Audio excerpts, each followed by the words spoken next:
Hi guys, this is Stefan McMillan.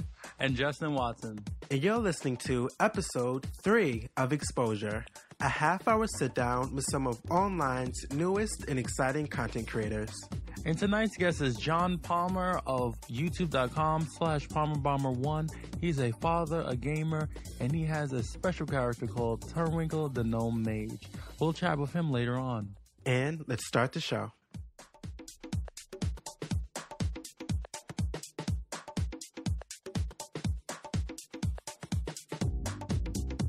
Hey guys, we got some breaking news. Maybe I'm gonna try. All right, don't judge me, people. But I'm gonna try and do this in a newscaster. Oh God! All right. So YouTube has now decided that they will add a new feature so people can pay and not get ads. There have been rumors going around for years that YouTube was going to add a paid subscription service to their video platforming. And now they have. Now it isn't changing YouTube completely, but it may change the dynamic. What do you think about paid subscription stuff? Well, most people I know use ad blocker. I don't know if you ever heard of it. It's an add-on. It's an add-on you can download to whatever browser you're using, and that's free and that's legal. So it's not like you're doing anything wrong. And I get some people are against that, like some people that have websites and stuff, especially content creators, because they feel like you're taking, I guess, money out of YouTubers' pockets. And I guess I feel like if you have that mindset where you feel like indebted to YouTubers and you feel like you owe them something, then by all means pay for a subscription, but it won't be for me. Now, here's some things they haven't explained yet, or at least I haven't read what exactly they're going to do about this, is that if people do subscribe, is the money going to be divided amongst every single channel? Or is it going to be like a percentage, like, oh, this person watches this person more? Like, what is going to be the, how are they going to figure this out? It just seems like a lot of math. Well, wouldn't it be per channel? Like, it would be the channel's decision if they want to charge or not? Or is it just YouTube as a whole? It's YouTube as a whole. Because you can already do a paid subscription channel. So it's to not get ads on YouTube. So it's like, are they just going to pocket the money or are they going to divide it among everyone? Knowing YouTube, they'll probably pocket the money. But then it's just like, if they pocket the money, aren't they actually stealing from content creators? I don't think so. Because technically there was a time when you uploaded to YouTube and you weren't paid for it, so they don't really owe you anything unless you signed some sort of contract or something, but they can just go back to their old ways where they pocket the money and not give the content creators anything. But did ads run on your video? Like, I feel like if there wasn't any ads running, then nobody was making any money. But if you charge someone not to get ads and they come just to watch me, then you're making money off of my content. Well, are they coming just to watch you? If it's for YouTube as a whole, then they're watching you and a whole bunch of other people too. But at the same time, that's what I'm saying. Is it going to be based, like, do you get a percentage of the cut based on time watch or watch time for somebody? Or is it? Well, considering YouTube is a lot of people's full-time job, basically they probably will give out a percentage. But my question to you is, do you think they should give out a percentage? Oh, yeah. I feel like, yeah.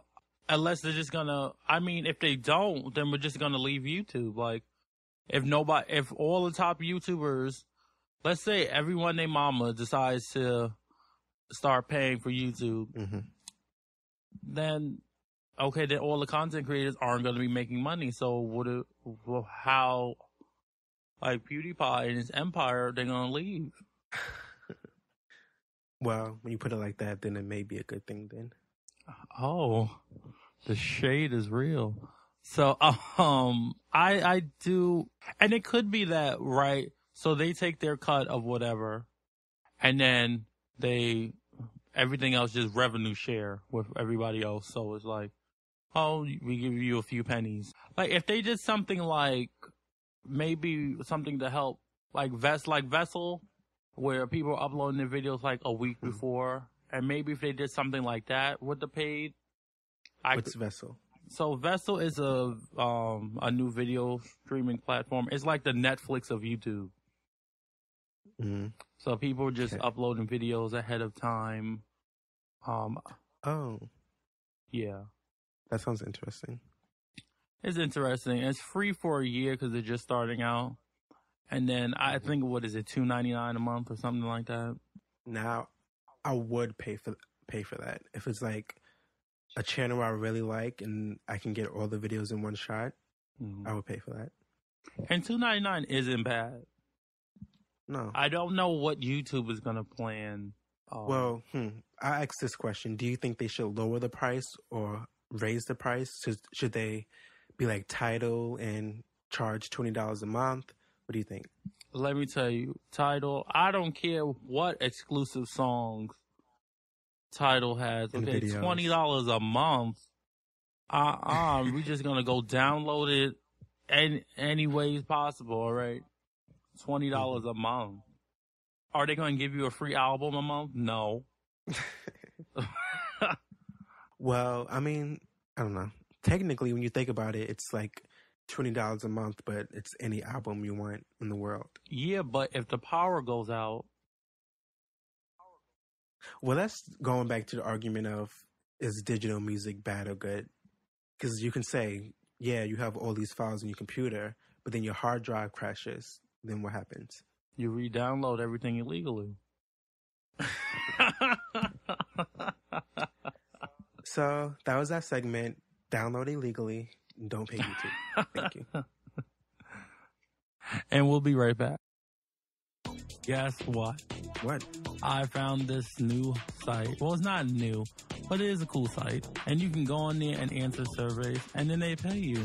And it actually does work. I've tried it myself. Now, you don't get paid for every survey because sometimes you don't qualify. But you have to put in work for the money, right? So you can go to bit.do/slowlist. And it will take you to Opinion Outpost. All you have to do is sign up, and you'll help support the show. That is bit.do/slowlist. SLOWLIST.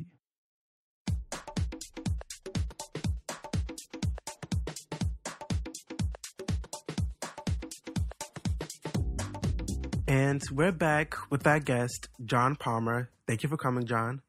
Oh, thank you guys for having me. I am honored to be on the show.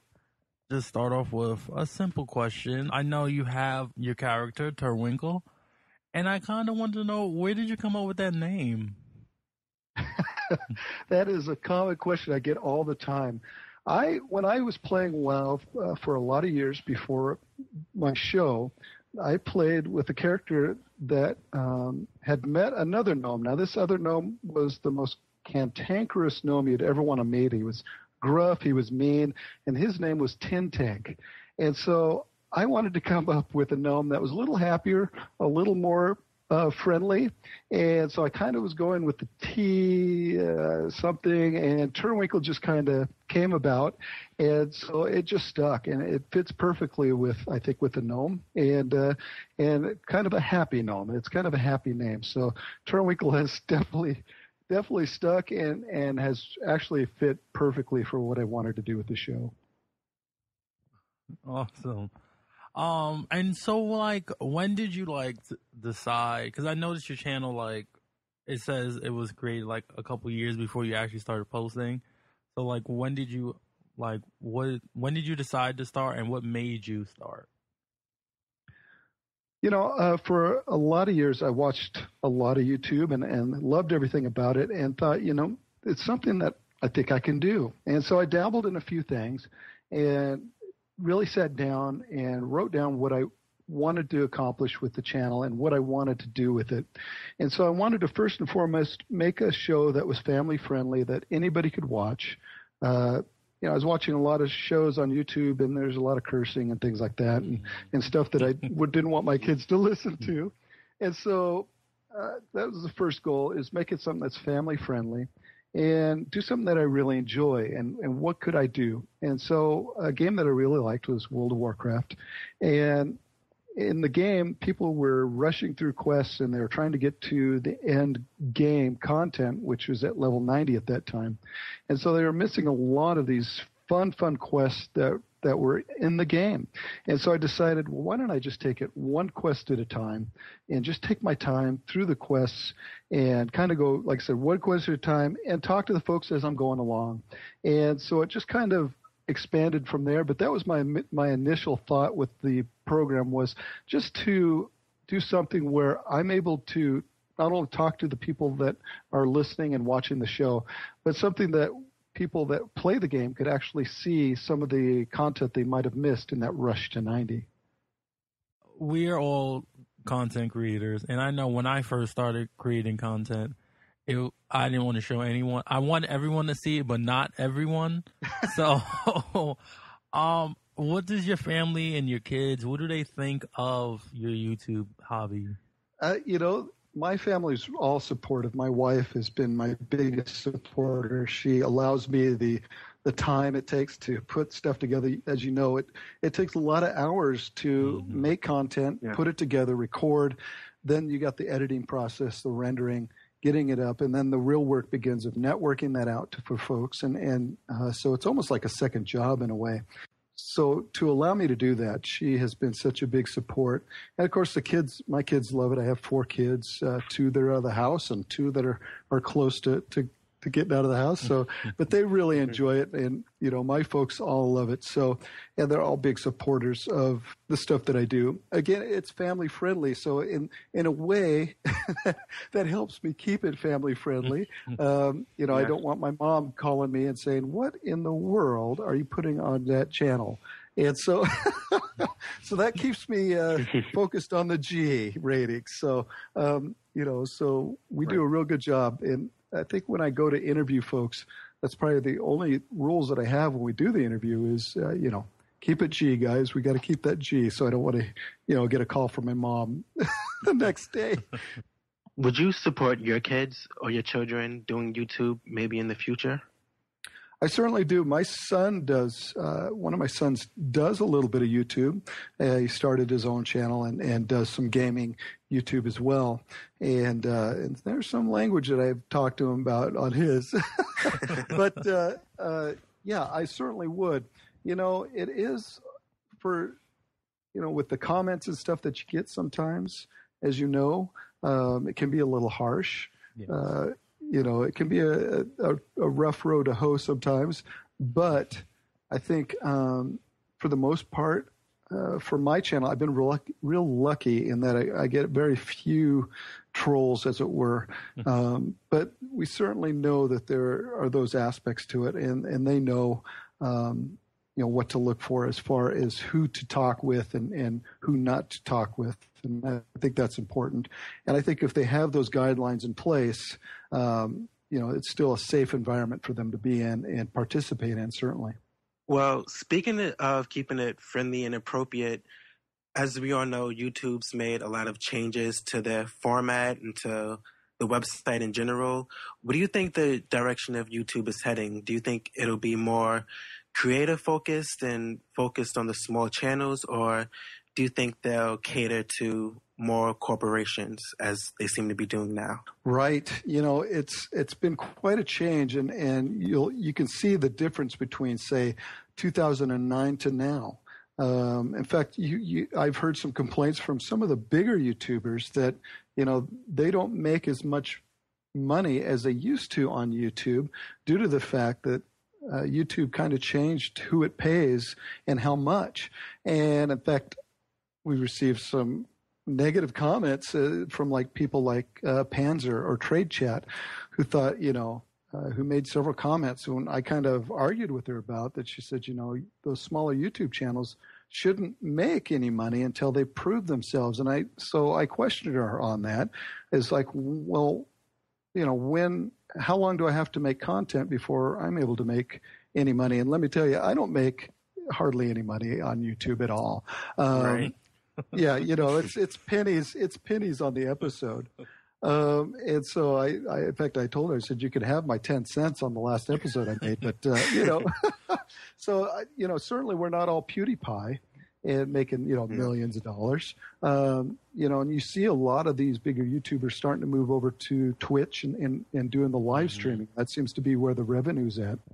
And speaking of changes, World of Warcraft, so on open world, right? Correct. Online open world. Right. Yes. How many years has it been going? 10. 10. Wow.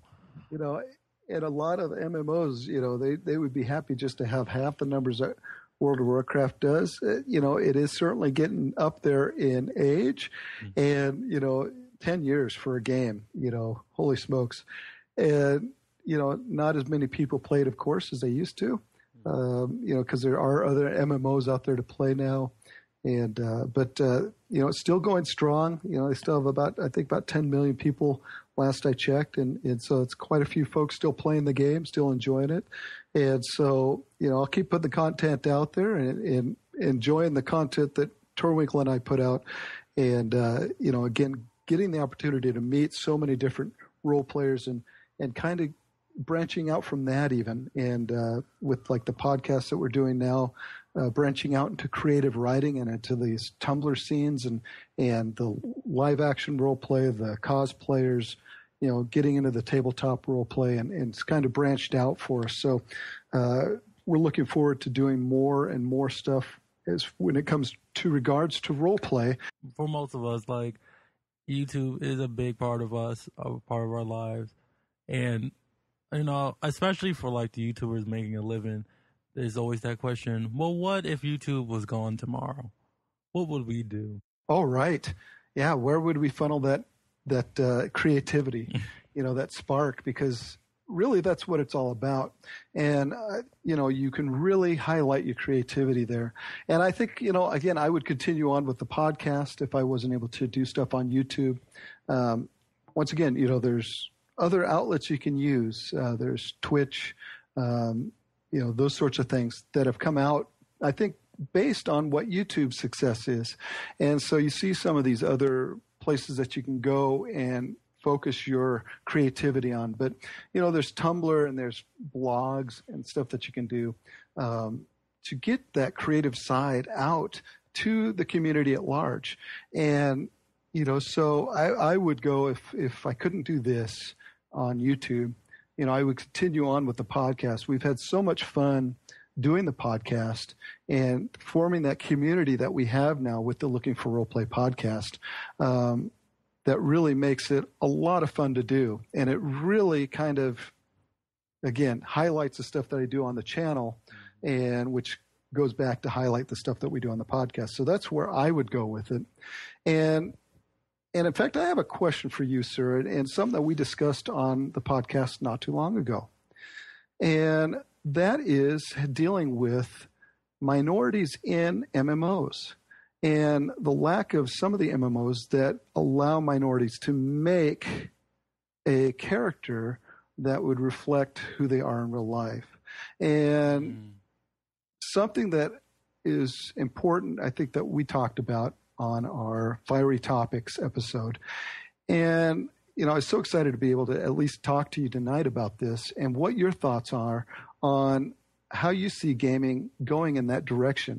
Do you see that it's becoming more inclusive for everybody, or do you think it's still holding that status quo?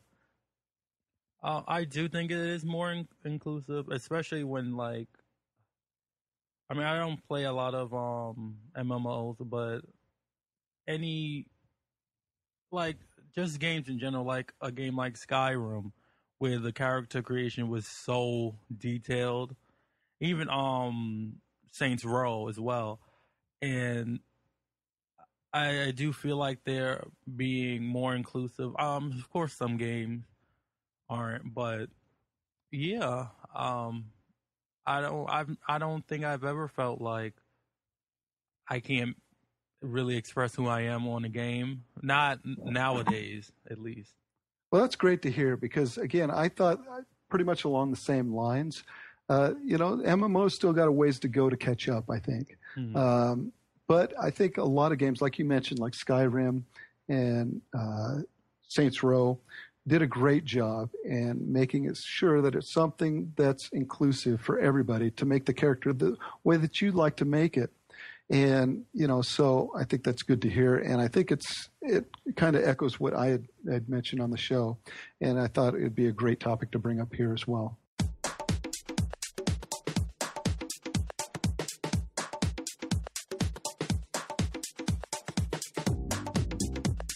And we're back with a new segment we're introducing called Channel Reviews. If you guys want us to check out your channel and give our honest opinion, send it on over to slowlistnetwork@gmail.com. All right, so this week we have Ray C. Smooth. All right, Ray C. Smooth, we checked out your channel, and we can say you have a pretty good channel.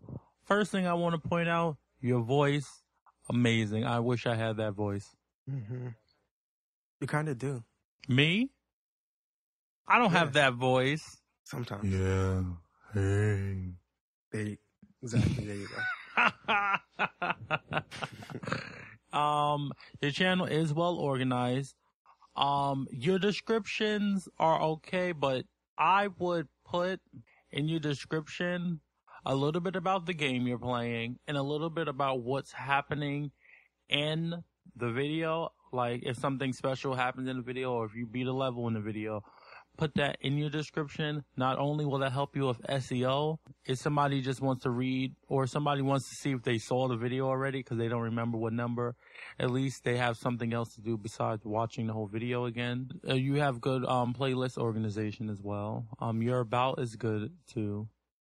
Mm-hmm. Yeah, I was just about to comment on it's really organized. I think that's a big part in being successful on YouTube. Organization. Well, maybe I can learn how to say it first. I don't know if you're going to monetize your videos. I would watch out for Sega because they do give out strikes. Well, I guess from the perspective as someone that doesn't watch so many gaming videos, I personally would watch your videos because I feel like you have the personality. Like Justin said, you have the voice, and I would really want to hear you narrate these gaming footage. And your thumbnails are cool, but I would watch out with putting text at the bottom of the thumbnail on the right side due to the timestamp. A lot of people forget about the timestamp because it doesn't always show when you upload a video. So what grade would you give Ray C. Smooth?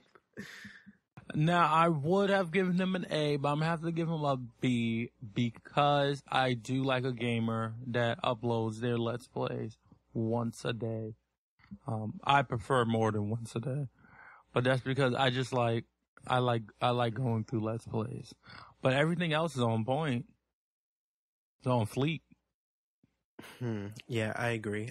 I would go a little higher and give him a B+. Oh, okay, cool. So, remember guys, if you want your channel reviewed, or if you just have any questions or anything about actually making content, email us at slowlistnetwork@gmail.com. And we'll see you guys in the next segment. So I'm a content creator and you are too, correct? Yeah. And sometimes we need extra support as content creators, and they have these things called networks. Now with a network, you can get extra support and extra apps and things to make your channel better. And yes, they do take a little cut, but that's okay because when stuff hits the fan, like you get a copyright strike, you have someone to call. Good luck getting in touch with YouTube. And we have for you this. Full Screen is accepting a lot of people, and the requirements aren't that much if you're a small channel, so you don't have much to worry about. And you can help and support the show. Apply.fullscreen.net/? ref equals slowest in your face. That's apply.fullscreen.net/ref equals slowest in your face.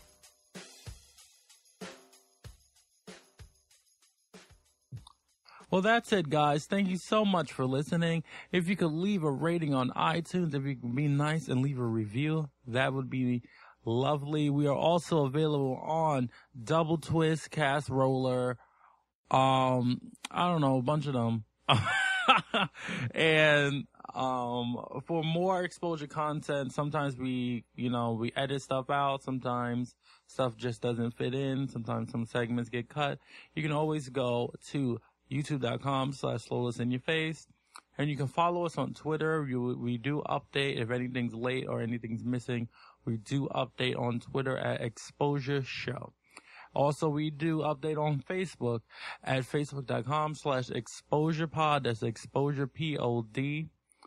And don't forget to check out our guest, John Palmer. His YouTube channel is youtube.com/PalmerBomer1. And we have a channel shout out for you. And this is Tips, Tricks, Test. And that's youtube.com/XXLRay. He does a plethora of different types of videos, and he gives you useful information about hobbies. He talks about wind power, alpine skiing, traditional archery, time-lapse photography, and my favorite, computers. He does DUIs, and he does tutorials. Please check him out, and if you would like a shout out, please email us at slowlessnetwork@gmail.com. If you want to be a guest, email us there as well. Thank you so much for listening, and we'll see you on the next episode of Exposure.